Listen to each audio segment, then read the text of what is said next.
Hello and welcome to Useful Idiots. I'm one of your hosts, Katie Halper, and I want to welcome you to Useful Idiots Monday morning, where we go over the Sunday morning news shows that we watch so that you don't have to.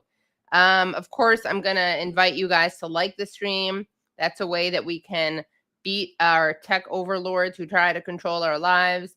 We want to make sure that we do better than Pod Save America. So if you want to join this righteous crusade against Pod Save America, please do like the stream.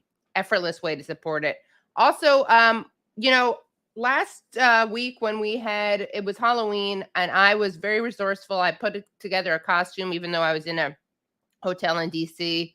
Aaron, though he was at home in his own apartment, couldn't put anything together except for his natural devil ears, which he made from his hair. So I really pushed him to do better and go full costume. And so he's joining us this week in full costume. Here he is. Hello, welcome, Aaron. Hey, hello everyone. It's me, Aaron Maté. Aaron, you're doing such a good job looking like journalist Rania Kalik of Breakthrough News. Well, it's kind of an aspirational thing, right? Like she's just a hero of mine. Right, so, I understand. Yeah, I've always wanted to dress up as her. Yeah. So, well, Aaron, you're convincing all of us. I can't believe it. So convincing. The makeup. Aaron is actually the real Aaron is in transit. He's traveling. He's on a plane. So we are so excited to be joined by Rania Kalik, who's been on the show and is a great friend of the show and does great journalism. Also, I should say that when I did my video monologue that got me fired and censored by The Hill, I went to Rania and Breakthrough News, and they are the people who filmed the video that The Hill didn't let me do. So thanks and shout out to Rania and Breakthrough News. Also, speaking of this show, make sure that you tune in right after this. Rania and I are going to be taking your calls on call-in. And speaking of being fired and censored by The Hill, on Tuesday, November 15th, everyone out there who's in the New York City area or even the tri-state area, come on down to the People's Forum, which is actually where Breakthrough News' headquarters are. But come to the People's Forum because I'm going to be doing a live taping of the Katie Halper Show with very special guest Miko Peled. In fact, I'm going to put a link in here. Miko Peled is the son of a decorated Israeli general who started out as a very proud Zionist. He tragically lost his niece in a suicide bombing, and that kind of turned him into an activist, a human rights activist. And he is a one-state solution advocate, meaning that he thinks that what's now Israel should just be one state with equal rights for everyone. He's not a two-state solution advocate, which is something that some people are, but not really anymore. The point is he went very far from where he started, and it's a really fascinating transition. So he's going to be talking about his book, The General Son, which came out 10 years ago, so they're relaunching it. But also he's going to be talking about the Israeli elections, which just happened, and the state of the Israeli occupation and what's next. So please do come to that. It'll be a fun live taping. And of course, you can also watch it on the Katie Halper Show. Tomorrow also, I will be doing an election stream at the Katie Halper Show. All of that's at youtube.com/the Katie Halper Show. Okay. You're busy. I'm the busy girl. Yes, I am busy. Let us start. Let's get our first clip. So, of course, as is often the case, we're going to start with the Chuckster, Chuck Todd, or Tuck Todd as he's known on this show. Let's hear what he has to say. 40 million people have already cast. Well, good Sunday morning on our 75th birthday from our election headquarters here at Rockefeller Center in New York City. With just 2 days until Election Day, more than 40 million people have already cast ballots in the first national election since the January 6th attack on the U.S. Capitol. By the way, we expect a record midterm turnout, 120 to 125 million when all the votes. I know it's the morning, Katie, but is there like a way we can drink every time someone says January 6th? January 6th, or I mean, what we could, I have my coffee out here, so we could, although I don't have enough of my coffee, we could drink coffee every time he says January 6th or anytime anyone says democracy is on the ballot. Oh God, We're this going is to be gonna really get over-caffeinated. Yeah, We're going to get yeah, very we should jittery. reconsider this. I apologize. No, Back it's to okay. back to the Chuckster. Votes Back are to counted. Chuckster. At stake, all 435 House seats. Republicans need a net gain of just 5 to take control of that chamber. It is the smallest number of seats that the out-of-power party has needed since 1932. 35 Senate seats are at stake this cycle. Republicans, of course, need just 1 Democratic seat to flip control of that chamber. There are also 36 governor's races, including in some key 2024 presidential battlegrounds like Arizona, Florida, Georgia, Michigan, Nevada, Pennsylvania, and Wisconsin. And in our final pre-election poll conducted over the last 3 days, Republicans do appear to have the momentum. Just how big is that momentum? The question is whether Democrats can prevent what former President Obama once called a shellacking. The president's travel in the final stretch says it all about how the Democrats believe the election is going. Outside of the Philadelphia stop with Obama yesterday, President Biden has spent the final days of this campaign not in purple states, but in blue states, California, New Mexico, Illinois, and New York, where he'll be campaigning later today in suburban New York City, Westchester County. And here's why. Biden's job approval rating sits at 44% in this final NBC News poll. By the way, all-time low with independents. His approval rating is just 28%. And let me put this in context for you. What does a job rating mean? Some people believe it's the single most important indicator to understand where a midterm election is going. Bill Clinton's 44% job approval rating translated into a 54-seat loss for his party. A 45% job approval rating for President Obama in 2010 translated to 63 lost House seats. 46% for President Trump, 40 House seat loss for his party. So what will 44% give us? And here's, to me, the number you probably ought to care about the most in this poll. All right, get ready for it. The state of the U.S. economy. 81% tell us they're dissatisfied. This is the second highest number we've ever recorded. The last time it was this high was just before the 2010 election, and you know how that one went. All right, the generic congressional ballot here. We have it dead even, 47-47. It's a slight uptick for the Republicans from 2 weeks ago when it was 47-46. Here's something to keep in mind. What? Essentially, a tie race probably gives the Republicans the 5 or 6 seats they need. For every percentage point that they lead the Democrats, that's probably anywhere from another 5 to 10 seats that would be added to their total. Just something to watch for on election we don't even night. need to watch more of it. This is really key, and this is something that should make This Democrats is key. Wait, relieved this this is weekend. it, Katie. This is Interest it. in this election enthusiasm. Democrats have now matched the Republicans dead even. In 2018, they had a slight lead.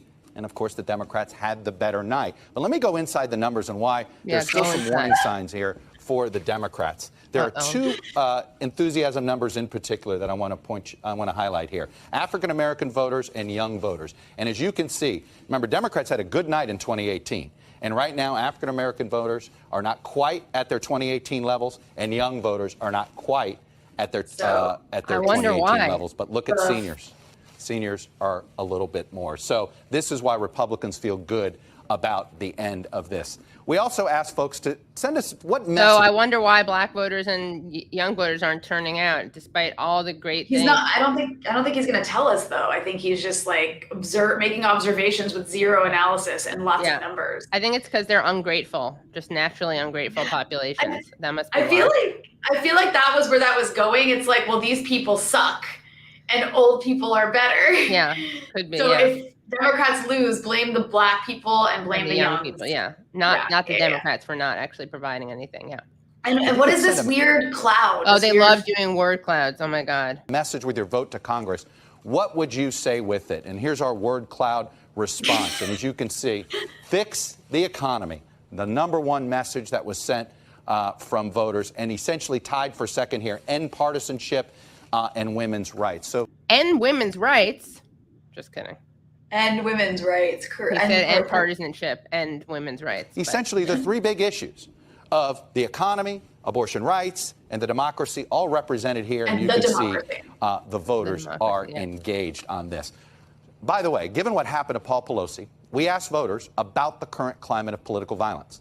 Voters are now more likely to view our political rhetoric as an important contributing factor, rather than seeing what happened as some isolated incident. And when we asked who is responsible for this elevated rhetoric?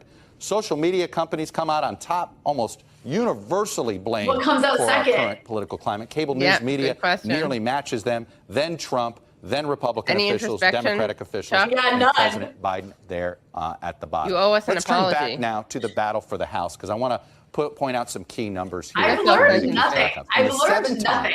Since the Truman era, when the president's job rating has been below 50% in his first midterm election, which is what we're staring at with this one, that president's party has lost an average of 43 House seats. And guess what? This cycle, there are 44 Democratic-held seats that are rated as lean or toss-up by the Cook Political Report, and there's just 20 Republican-held seats that are in those same categories in the House battleground. In 2018, you can see it was a much more lopsided battleground here, with the Republicans basically defending almost everything and Democrats barely defending anything. In this cycle, the defense for the Democrats includes the district where Congressman Sean Patrick Maloney is running after redistricting. He also chairs the Democratic Congressional Campaign Committee, charged with getting House Democrats elected and keeping their majority. So we're going to go to that Sean Malone interview, which is really fascinating. But first, Meet the Press is celebrating its 75th anniversary. So they have a bunch of cool old clips. And let's just set this. I'm not even going to set this clip up, except to say that it's Tim Russert, back when Tim Russert was alive and hosting this. You're gonna see a very special cameo. So let's go and let's watch this clip from the beginning. One of the things that we will find out is just how truly effective is the internet in this presidential race. Here to help us is Chuck Todd of National Journal Hotline. What is a blog? Well, blog, just so the actual term itself, by the way, is short for web log, and it's you drop the W and you get the blog. It's essentially like a digital bulletin board saying, hey, look, this is what we're up to today. This is our message today. These are some of the things we're doing today. And then it allows a section to comment about what's going on during the day. Hey, Chuck. Hey, Chuck Todd. Can you tell us what is a website? Yeah. That's he kind of, I gotta hand it to him. He kind of looks the same. He does. He hasn't aged. But when you make that much money, I mean, he probably has like a good amount of Botox and filler. Yeah, it's true. Keep himself looking young. Yeah. Also, it's like he was just created in a laboratory, and this was his first on-air experience after they booted him up. Yeah. He does have that. He's very robotic. He's good at robotic. He's good at explaining simple things in the most convoluted way, to the point where at the end you forget what he was. Yeah, exactly. Yeah, totally substance free. Yeah. Yeah. Will you? Oh, Rania, make sure you tweet out that I just tweeted you. I just tagged you in a tweet so people know to tune in for you, because I want to keep it a secret until you made your debut. Oh, okay, cool. Surprise. All right. Oh, we got a great. This is a good one. Okay, let's go to Pennsylvania. Let's see what's happening there. That is where all the presidents seem to want to be. Both parties see the Pennsylvania Senate race between Democrat John Fetterman and Republican Mehmet Oz as essentially probably the most critical state to decide control of the Senate. It's certainly one of the closest contests out there. Barack Obama, Joe Biden, and Donald Trump, all of them were in the Keystone State Saturday making their closing arguments. Your right to vote is on the ballot. Social Security and Medicare is on the ballot. There's something else on the ballot. Uh-oh. Character. Character's on the ballot. Kind of reason and basic decency are on the ballot.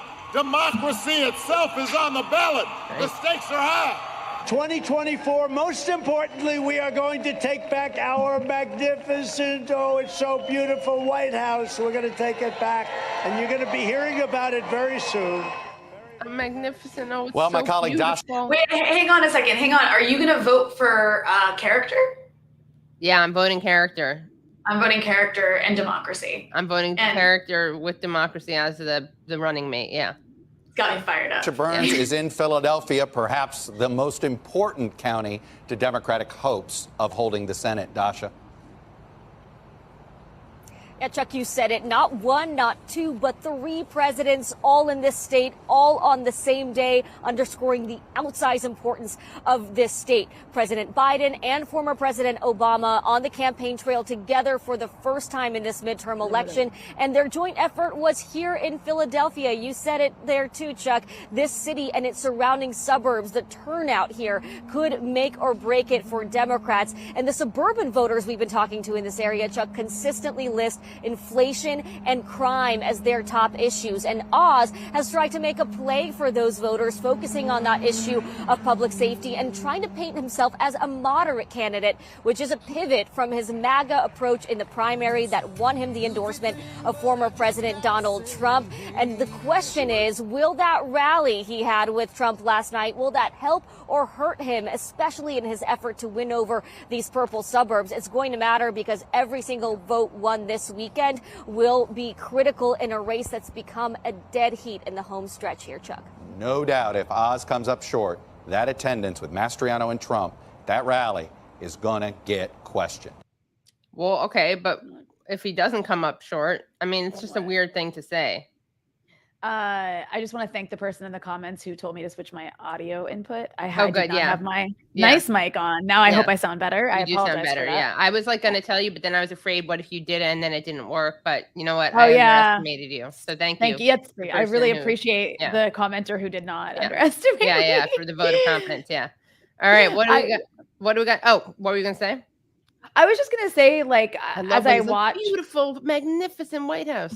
I love that. I know, it's just like, I mean, I despise Donald Trump and I can't stand when he talks, but like when you watch the fake, I mean, it's all fake, right? Like what Biden is saying is fake, what Obama is saying is fake, but what Biden and Obama are saying don't appeal to anyone's emotions or what they really care about, where at least Trump is actually appealing to people's emotions when he talks like that.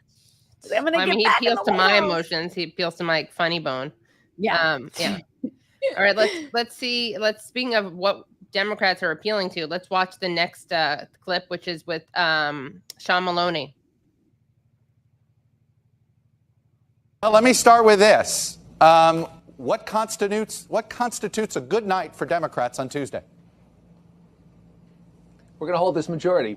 That constitutes a good night. We're going to defend our mainstream democratic values against the threats to our democracy. We're going to protect women's reproductive freedom and voting rights. We're going to give you cheaper prices for gas and groceries, health care and housing. And we're going to give you safer streets by funding good local policing with accountability, but also doing something about gun violence. And that is a plan for the future. And because our candidates have real plans, they're going to do better than people think on Tuesday night. Do you acknowledge, though, that all the data seems to point in the other direction? Ouch.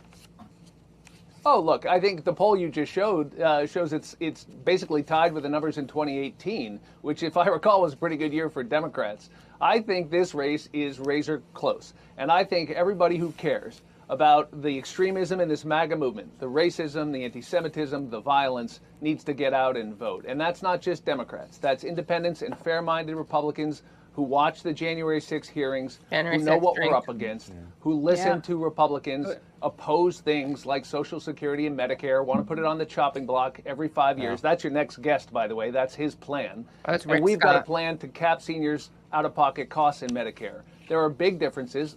I want everybody to go out and vote. All right. Thanks, Sean. Now we got another Sean clip. Like, they should be starting with the economy stuff and not the democracy. It's like so obvious. I know.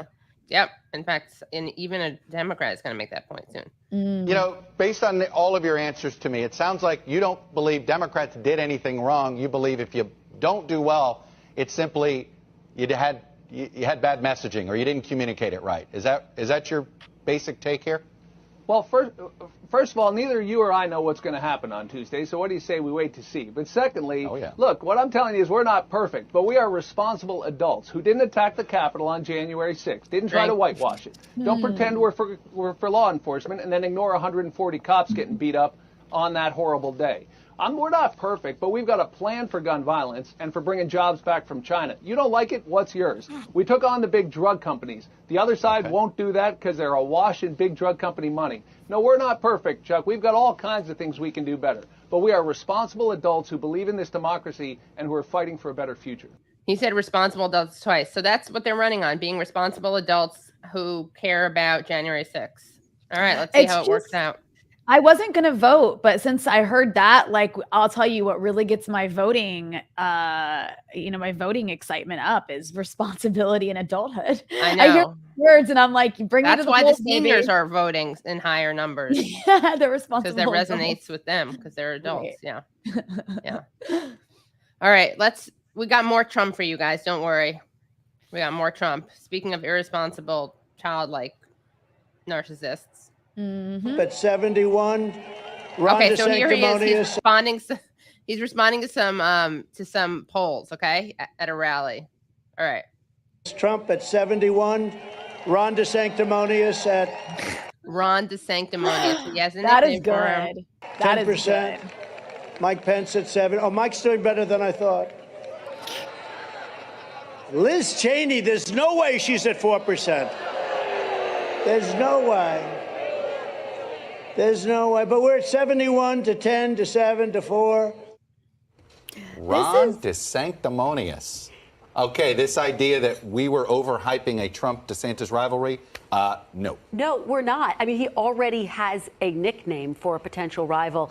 Chuck, I had a conversation overnight with a high-level source who's been in constant communication with former President Trump, who said he very seriously considered announcing last night or sometime this weekend. His aides advisors have urged him not to do that. Cooler heads prevailed, I'm told, and he didn't. He all but said that on the record, by the way. He all but walked up to the line of announcing that he was running for president again by saying, I will very, very, very, he added a fourth very, probably do it. He said, but I want the focus to be on these candidates. And I am told he is just itching to announce to potentially freeze the field. But the question is, will he? So I'll say this. Yeah. I'll say this is like, this is how Trump won the first Republican primary. Then not just the nicknames, but it's funny. Like it's funny watching him trash. Even I hate Trump. I can't stand him. But watching him trash all those other people is so satisfying. Yeah. And that's why he's definitely going to run for president on the Republican ticket. And he's probably, I feel like, maybe going to win, depending on who the Democrat is. Right. I agree. Sanctimonious. Ron DeSanctimonious. He's so annoying, Ron DeSantis. The way he talks is so annoying. Oh, his voice. And the way people are hyped him as like a potential like MAGA or a potential like rebel kind of guy, which is like completely untrue. Maverick, when he's like literally just a run of the mill, but also far right. Yeah, exactly. He's like a better Trump. He's a better Trump. He's a more competent Trump. Yeah. Mm-hmm. Yeah. How are we doing on likes, by the way, guys? We got to impress Rania, our special guest. Well, what's your situation usually like? We want it to be at least half. Okay, at least half. What does at least half mean? Well, where are we? Looks like we got 540 right now. Guys, we got to get to 700. Do it. There's, you know what? There's no man today. So if you don't like it, you're a sexist. You're sexist. Yeah. You're very, prove you're not a sexist and like there's 1,400 people watching. Yeah, 1,427. We got to get to 700. Why have you all not pressed like? 606. Anyone who hasn't pressed like yet, you gotta do it. If you don't press literally like, you hate women. Guys, it's so easy. You just click the thumbs up. I know, Katie, I know the secret of how to get people to press like. If you press like, it means you love democracy. Yes, you love character. You love character. Voting for, You're voting for the preservation of our democracy. Yeah. It worked. 726. Yay! All right. Awesome. The democracy button always works. You're right, Rania. Thank you. Yeah, you're welcome. I learned it from the Democrats. All right. Let's just block this misogynist in the chat. Thank you very much. All right. Let's go. What's next? What do we got next? This is good. We got during the midterms. We got Chris Krebs, cybersecurity expert. Let's hear what he has to say. I have no idea. I can't even guess what he's about to say. In 2018, during the midterms, Cyber Command took offensive operations to take out Russian trolls who were spreading misinformation. The New York Times has a story today saying Russia's back at it. Mm-hmm. What does that say to you about U.S. defenses? Well, I think, so Recorded Future and Graphica, two research firms have released information that Russian... Wait, real quick, you guys. Graphica, just a reminder, what is Graphica, the research firm he just mentioned? It is, and I have to say, like, I got this is something that Alan McLeod wrote. It is a New York-based company that has lists as its like partners the Pentagon's Defense Advanced Research Project Agency, or DARPA, as well as other Department of Defense research organizations, as well as it's partnered with the Atlantic Council, which is a NATO offshoot, as most of you probably know. And it has a bunch of ties to various weapons companies, and on and on and on. And it's often cited whenever it comes to talking about like Russian, Iranian, Venezuelan, anybody that Democrats want to blame for losing as trolls that tanked their campaigns. I just want to throw that out there before he continues, what he's about to say. Yeah, okay. Yeah. Bots, trolls associated with the Internet Research Agency, which is a group that targeted the 2016 and the 2018 election, are back at it and are undermining, this time, Democratic candidates for Senate in some of the more contentious races. I think what it says is that there's a broader community of actors. They recognize that political discourse is very divisive here in the U.S., and they have more opportunities, probably than ever before, to continue to undermine confidence, to create chaos, which is really their primary objective here, is not necessarily that a winner wins, but that we've all lost confidence, and they degrade the American democracy experiment. See, it's interesting. He has to say it may not be that someone wins. They're like covering their asses because they know that they don't want to overhype the power of this meddling, so they just have to say it's to create chaos. Yeah, but before he said it's to create chaos, he literally said they're targeting Democratic Senate candidates. So it's like, this is literally the Democratic go-to for losing. They're doing it ahead of time because they potentially are going to do badly in the midterms. And instead of accepting responsibility for why they may do poorly, it has to, ahead of time, by a Pentagon-partnered, Atlantic-partnered, NATO-partnered research agency, blame Russia, which everybody's primed to believe at this point. Right. And it's pathetic. It's like you did. Well, everyone's primed to believe it who's already a Democrat voter, but anyone who's not is like major eye roll. Yeah.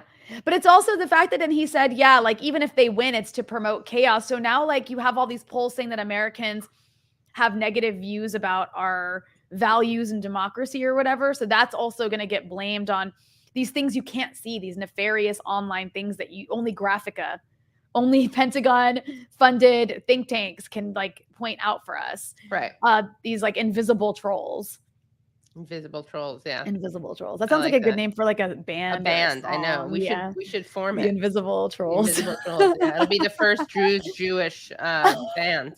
Yeah. Yeah. That we know of, at least. Promotes peace between the Arabs and the Jews. Yeah.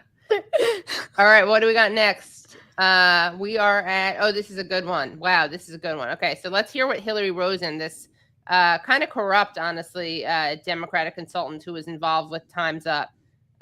Let's hear what she has to say. This kind of shocked me. Hillary, you have a different take maybe than Bakari on Democrats. State of the Nation. Yeah, State of the Union, sorry. I think Mark is as right. a Democrat. I'm a loyal Democrat, but I am not happy. I just think that we are, we did not listen to voters in this election, and I think we're going to have a bad night. And, this conversation is not going to have much impact on Tuesday, but I hope it has an impact going forward, because when voters tell you over and over and over again that they care mostly about the economy, listen to them. Stop talking about democracy being at stake. Democracy is at stake because people are fighting so much about what elections mean. I mean, voters have told us what they wanted to hear, and I don't think Democrats have really delivered this cycle. I think that's actually very true about the national messaging that's going on. But you actually have some good candidates. Hard sellers, major Zionists, by the way. Who are following your advice. You have people like Mark Kelly, who is running a great race. You have people like Raphael Warnock, who's running a great race. And Josh Shapiro, I would say in those places, Fetterman and Tim Ryan. What we have are,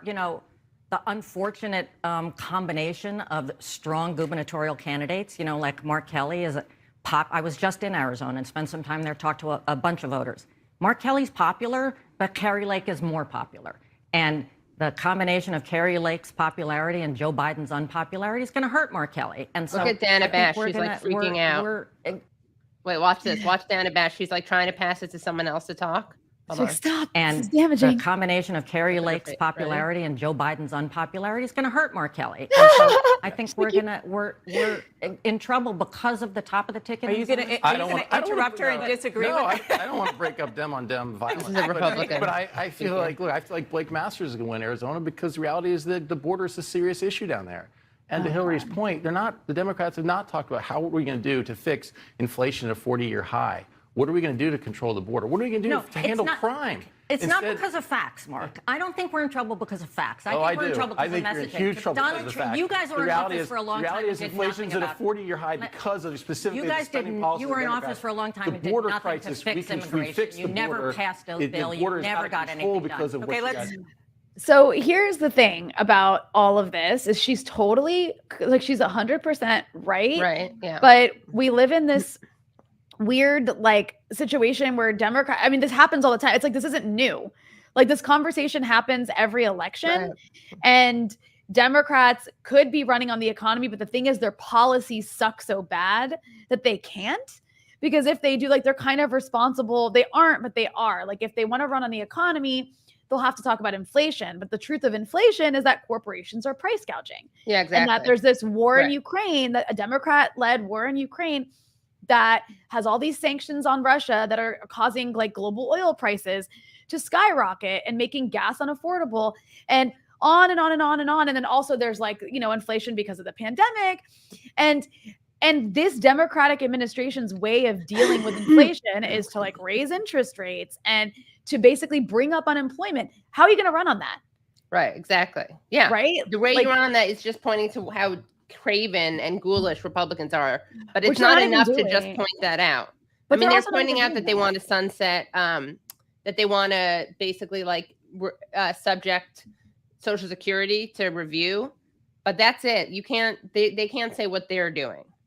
Well, Republicans don't even have a message for what they're going to do other than it's all the Democrats' fault. Right. And the Democrats just, because they don't actually have proper ways, because they're also like a right-wing party, just not as right-wing as Republicans. Right. They don't really have the proper ways to address these things. Right. They just, they're running on things like January 6th and democracy. And it's also the demographics that they want to bring out. Democrats still have this obsession with trying to get suburban whites to vote for them. Right. The way you do that is basically Republican messages. Republican light, Yeah, you can't out Republicans. Right. And also Republicans, like Bernie Sanders had a very strong moral vision and he had bad guys. But the problem is Democrats can't really have bad guys that they say out loud because they're too close to corporations. To the bad guys. They can't vilify the bad guys. Yeah. So then you have Trump, the right wing, vilifying. Everyone likes having a bad guy to blame. And then you have the right wing blaming not just Democrats, but immigrants, criminals.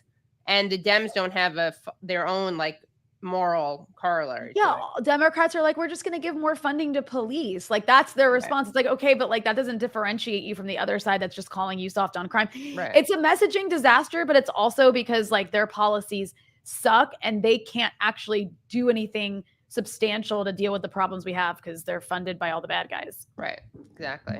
And therein lies the problem. Yes. All right, what do we got next? Oh, this is actually good. We got some Klob. We got some messaging from the Klobuchar. One of your incumbent colleagues in New Hampshire, campaigning with Maggie Hassan there. She's running against somebody who's been an election denier, Don Bolduc. Now, remember, Don Bolduc is the guy who we covered his list last week. He criticized Chris Sununu, the governor of New Hampshire. Sununu called him a conspiracy theorist. He called Sununu a Chinese communist sympathizer, terrorist supporter. And then when he won the primary, Bolduc, this guy, with the help of Democrats, as we'll hear in a second, when he won the primary, the spineless Chris Sununu endorsed him. So he endorsed the guy who called him a Chinese communist sympathizer, terrorist supporter. And Democratic groups.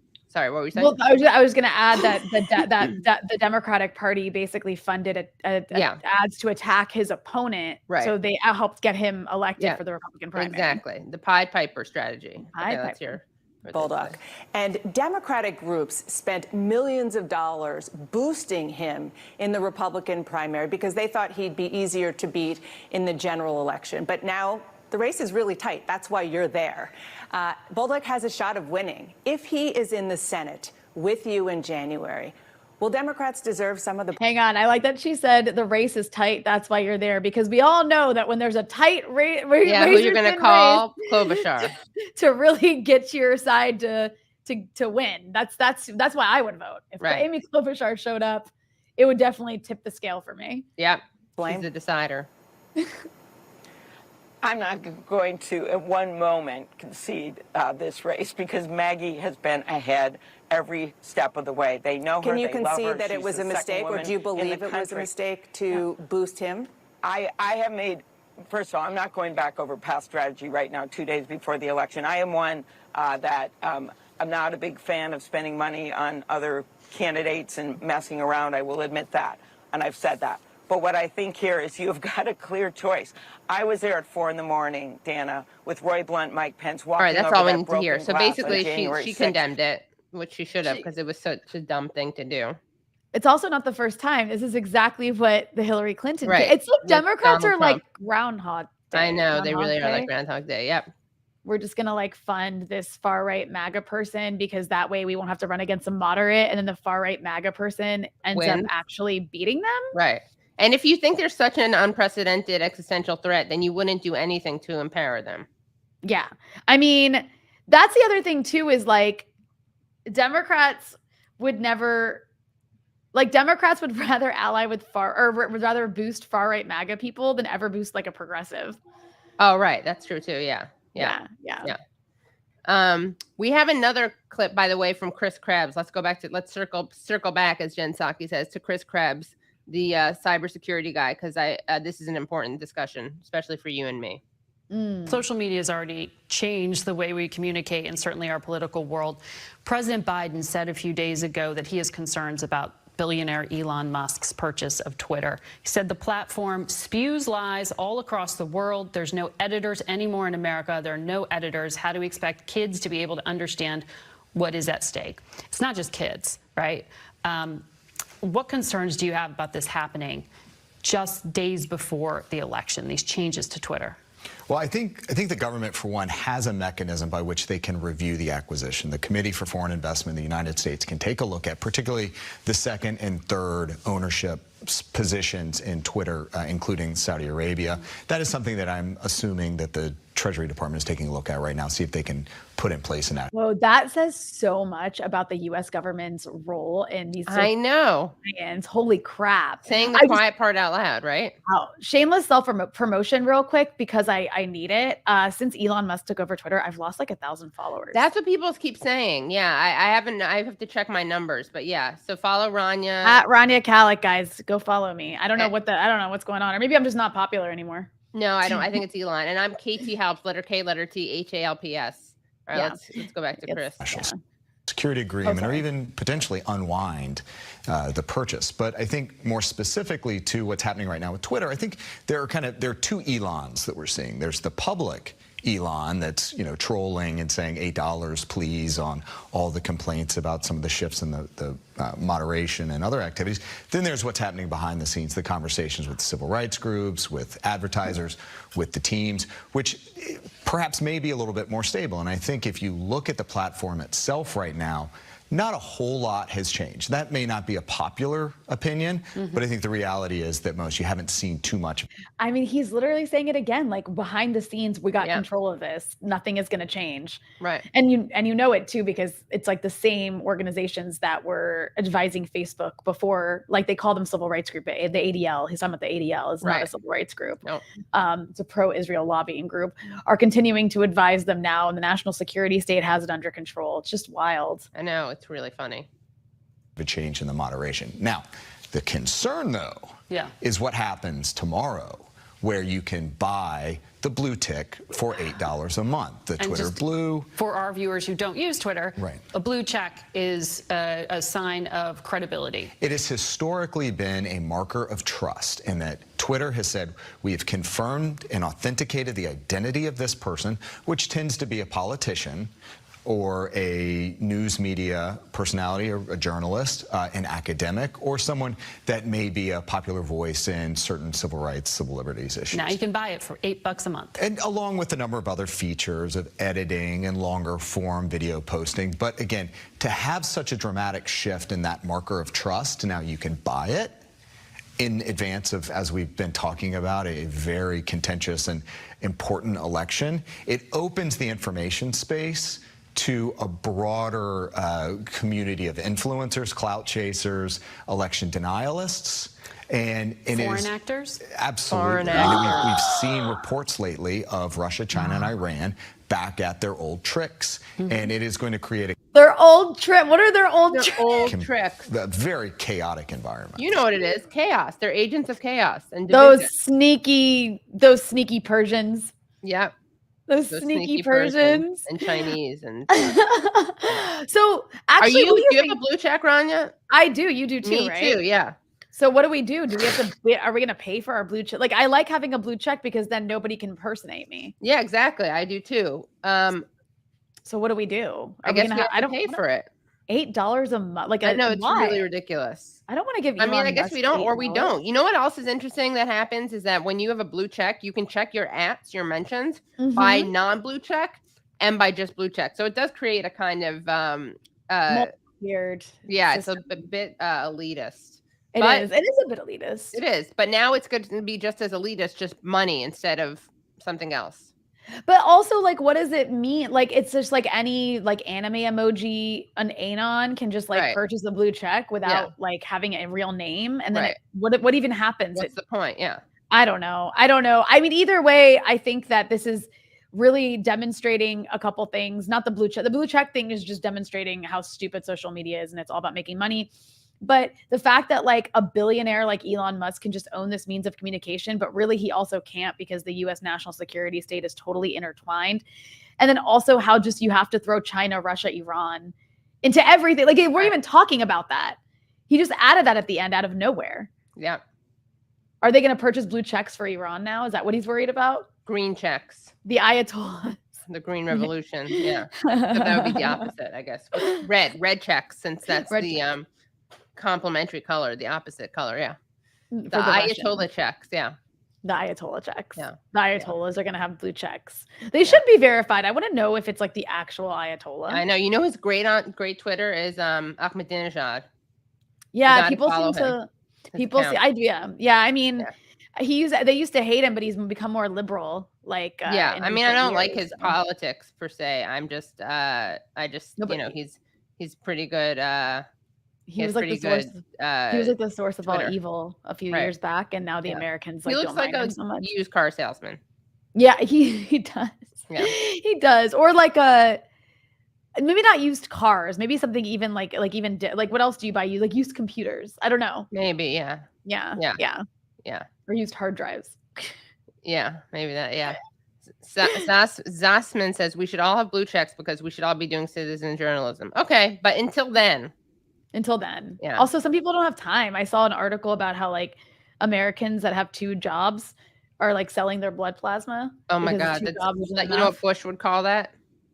Innovative? I don't know. Truly a uniquely American story. That's what he said about this working mother who I think was a single mom who had like 3 jobs, like as if it was something to be proud of, as opposed to a terrible sign of our crumbling economy and lack of social safety net. All right, what do we got next? Let's see.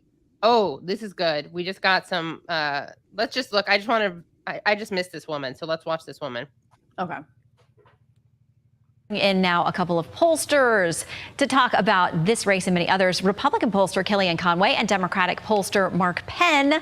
Great to have you with us. Which of the governor's races to you all is the most interesting? Kellyanne, start with you. What's most interesting to me, Shannon, is that when voters go to choose a chief executive, they don't always align with their party. Republican pollster Kellyanne. What happened? What? I just want to show her face. There's really nothing that interesting she says. Hold on. Well, did you hear how bring they in now a couple of pollsters to talk about this race and many others. Republican pollster Kellyanne Conway and Democratic pollster Mark Penn. Great to have you with us. Which of the governor's races to you all is the most interesting? Kellyanne, start with you. What's most interesting to me, Shannon, is that when voters go to choose a chief executive, they don't always align with their party. So you see Lee Zeldin in a state, New York, where we've not had a Republican. It's so funny to me that of all the things to lead with for Kellyanne Conway, who used to be like the villain for cable news when she was like working for Donald Trump, it was Republican pollster. Yeah. Like she's just some Republican pollster, nothing more, nothing less. And she does look kind of weird. Why does she look different? What's up? What's up with that? I don't know. I don't know if you want to keep playing her. Should we keep playing her? Yeah, sure. Republican governor in 20-some years, keeping it tight with Kathy Hochul. You see out in Oregon a real fight, and that's a place, Oregon is a deep blue state where we haven't had a Republican governor in 40 years. I'm watching Nevada. There's been outsized attention to Adam Laxalt taking on Catherine Cortez Masto. There's been outsized attention to Carrie Lake and the Senate race there. Governor Sisolak, a Democrat, has presided over this state losing over tens of thousands of businesses that are never coming back after the COVID lockdowns. He got a D for economic development after those lockdowns, and people are very concerned about the education system there. A guy named Joe Lombardo, the Republican nominee, is challenging him. He's a veteran. He was a sheriff of Clark County since 2014, so he's got the law enforcement military background. And he's doing a really good job holding Sisolak responsible for many of the failings in Vegas. Our latest poll shows both of them under 50, but Lombardo gaining, so that's one I'm watching. What about you, Mark? Well, there are half a dozen fascinating governor's races, but I zeroed in really on New York because here Joe Biden won by 23 points. Hochul was substantially well ahead, and Zeldin has really focused on a single issue, crime. And I think it's a good demonstration of, can this issue of crime really change politics as we know it, particularly in New York? And look, even if he comes within single digits, I think it will send a message to Democrats. You can't ignore crime, immigration, and inflation.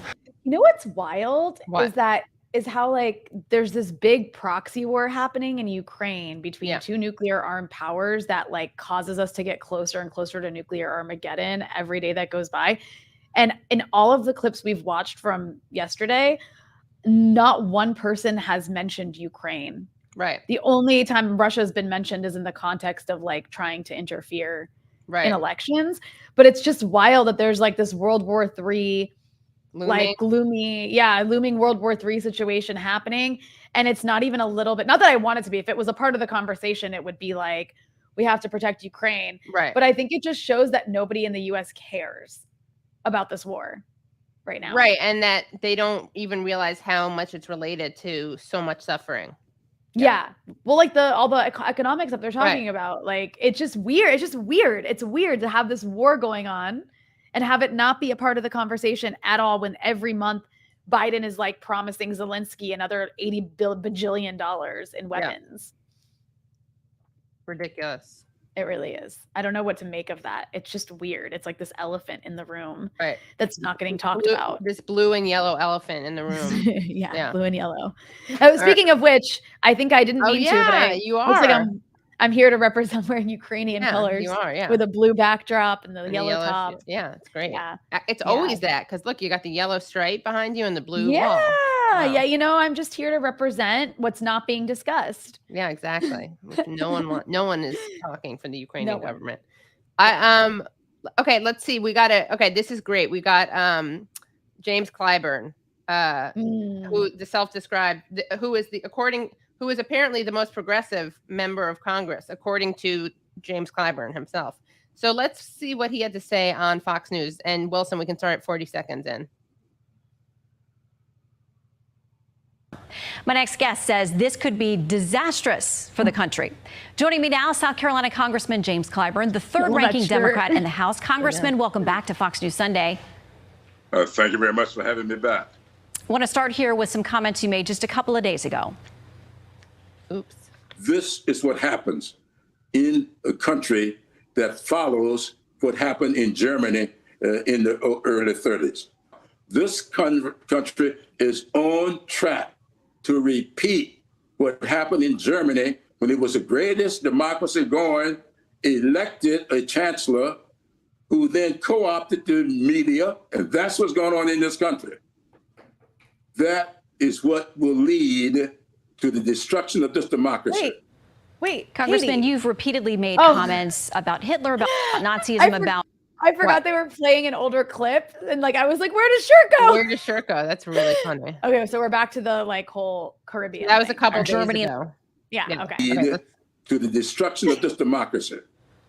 Congressman, you've repeatedly made comments about Hitler, about Nazism, about Germany in the 1930s in recent years. You've gotten a lot of pushback from that from Jewish organizations and others who say it belittles the suffering of the Holocaust, of the millions who were lost. Lost is a weird way to describe being exterminated and killed. Yeah, we didn't lose them because there was a hurricane. It wasn't like a tsunami killed 6 million Jews. Right. It was a concentration and death camps. Yeah. All right. Response. I've talked to many Jews. There are many Jews in my congressional district. Some of my best and they are very supportive. I've talked to so many Jews. Let me tell you. I'm sorry on behalf of Jews. Sorry. We can be annoying. They know that this is the stuff that causes those kinds of deteriorations in democracy. This is not anything about how difficult it was. I talk about slavery and how difficult it was. But that's to discuss the facts of what's going on here. Election deniers, setting up procedures by which little committees by governors can overturn the results of election, to call the press the enemy of the people, to co-opt evangelicals. And I grew up in a Christian faith, in a parsonage, born and raised in a parsonage. I know a whole lot about religion. And I know there's always an attempt to co-opt religions, and that is what's going on here. And people want to deny it, that's fine. But the facts are very clear. I've studied history all of my life. Okay. I taught history. And I'm telling you, what I see here are parallels to what the history was in this world back in the 1930s. So, Congressman, in Germany, in Italy. Okay. Are voters, though, out there listening to this message to infer from what you're saying that if they don't vote for Democrats in this election, that they are somehow supporting something akin to the rise of Hitler? No, if they don't vote against election deniers, if they don't vote against liars, people who lie, know full well they're lying, we all know they're lying. This was the cleanest election in the history of the country. Donald Trump's own appointee said it was the cleanest in the history of the country. So if they're lying, they're denying, they're trying to delete. This is really horrible. It's just, I can't follow the logic. If they're lying, if they're denying. They're lying, they're Hitler. Lying, Hitler. Lying, denying, Hitler. Trying to nullify votes, vote against that foolishness. Okay, so Congressman, to look back on some of those conversations about election deniers, we've talked about on this show that Democrats have spent more than $40 million making sure that some of those people got through GOP primaries so that they could then face off in the general election. Do Democrats bear some responsibility for putting those people now on the ballot? No, we didn't put them up. But you spent millions to get them there. I'm sorry? But you spent millions to get many of them there where they are now on the general election ballot. Well, I have read about that. I believe that you should always try to best position yourself to win in the general election. I'm not a proponent of that process. I understand it takes place on both sides, but I'm just not a proponent of it. But I can understand it.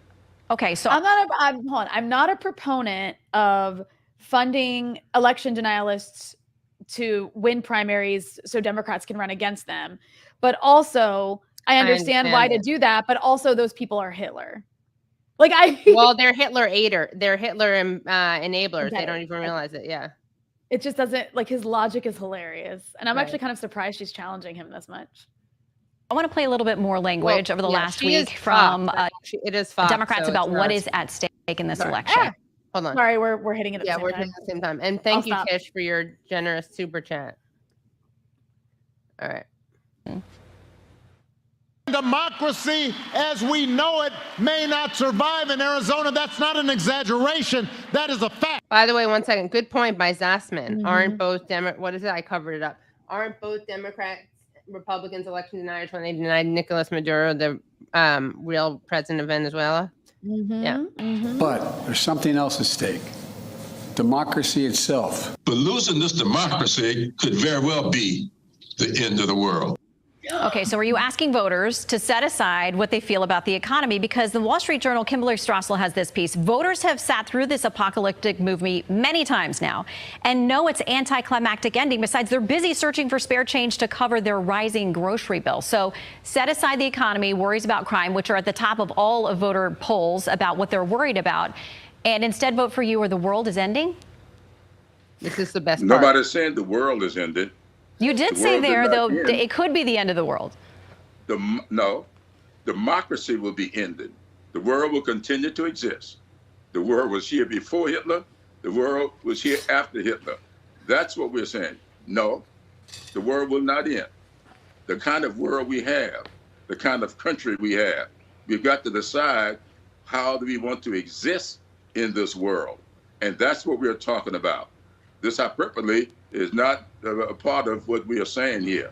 We're talking about what kind of country we have and what kind of world we have. Okay, Congressman, just to be clear, though, I want to read your quote. It says, but losing this democracy could very well be the end of the world. That's a direct quote from you. End of the world? Come on. He's responding to himself, okay? Well, a lot of voters feel that way. When you say that, they think they have the same reaction. Well, if that's a quote from me, I misspoke. It won't end the world. No. Okay, thank you for correcting that. Well, that's good news for everyone heading to the ballot boxes on Tuesday. But having been one to teach history, we live in worlds that we do not like. Now he's getting into like beat poetry or something. Yeah. Lived through slavery. They did not like that existence for 250 years. But it was not the end of the world. It may be the end of the world as they would have it, but it will not end the world. All right. Well, we are reassured to hear you say that, sir. We thank you for making time for us, Congressman Clyburn. Always good to talk with you. Thank you very much for having me. All right. I wonder what his staffers thought of that. I know, seriously. They're like, oh, crap. Oh, crap. Yeah, he's like, what? His expression is so funny. He's like, what? Who said that? Who the hell? What kind of idiot? Yeah. If I said that, I misspoke. Yeah, that was an honest moment of him. I hope it's not the end of the world. I don't think it is. I don't know. Probably is closer to. Does feel gloomy. Sorry, guys. It does feel gloomy. Yeah. Yeah. It is called Monday morning. It is called Monday morning. Yeah. MOUR. And you know what, Wilson, can we play the response to we have a response to Clyburn. It's the other Fox clip.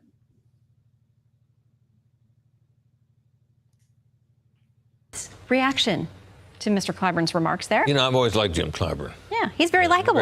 He's a very nice man. It came through as he was saying goodbye to you today.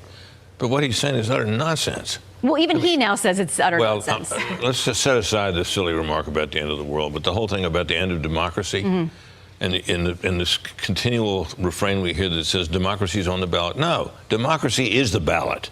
And what you're basically arguing is that an exercise in democracy in which people go out and vote for candidates is the end of democracy? It's utter nonsense. Juan, that's the language. You heard it from multiple Democrats who are out there saying it, including the president who gave that last final speech, kind of his closing remarks. That's what he spent the time focusing on. Again, I think we're talking about turnout and we're talking about energizing people and maybe shifting some persuadable, Shannon. And in the aftermath of something like the attack on Paul Pelosi, I think I've seen polls that indicates close to half of Americans think there is a probability of real violence post-election if people say, I don't like the outcome, or I think the outcome was the result of fraudulent voting. And when you understand that the tensions are that high, that people in both parties say, oh, there's a potential for violence or there's a real attack on politicians, and we know about the increasing number of threats to politicians in the country. I think that that's why you're hearing that message loud and clear from Democrats as they try to persuade people to say, hey, you know what? There's something going on here. This is not your ordinary election. I agree with Britt. And I also agree with the correction from Congressman Clyburn. This isn't the end of the world. But do people think something different is in the water? Yes. Okay. All right. All right. Good. Something different is in the water. Yes. Yeah, I mean, the thing is, like, if Democrats really wanted to make an issue of the democracy stuff, there actually is stuff happening that they could raise. Right. Like the fact that there's a Supreme Court decision coming up. Right. Harper. That could actually literally make it so that like Republican state legislatures can overturn election results. Right. But they don't even talk about that stuff. They just like want to appeal to like these really bizarre sort of like abstract ideas that doesn't relate or connect to anyone, except for people who like, you know, sleep next to the American flag. I don't know. Yeah. Don't you? I mean, every night, but every like, night, I'm, you know, not everybody's like that. Right. Yeah. That's my bedspread is like an American flag. Yeah. Same. I sleep next and to I have it on my ceiling too. Yeah. And a constitution, a plush constitution. Plush, you said? Yeah. Yeah. Cause I like, it's like a stuffed animal. Yeah. That's really cute. Well, guys, all right. Sparky, I saw you ask about Lula. He is way better than the alternative. There's no question. You can watch my, watch my clip with Ali Vargas where he responds to the like, oh, is Lula really left thing? He's not that left. He is. Let's see. Okay, we're gonna go on Colin right now. So join us there. What's better than Colin? But Rania on Colin. And by the way, you guys can always get make sure that you subscribe to not just this youtube.com/usefulidiots, but subscribe to our Substack, usefulidiots.substack.com. We have great extended interviews, bonus content, including this week we did a Thursday Throwdown. One of the things we're bringing you now is a Thursday Throwdown where we react to media every Thursday, and we react to Brianna Joy Gray and Joe Circione's beef online. Which is great about Ukraine. And also we react to Ro Khanna. So lots of great stuff there. Again, that's usefulidiots.substack.com. Now we're going to see you at Colin. Bye, everyone. Bye, everyone. Thanks for having me. Of course.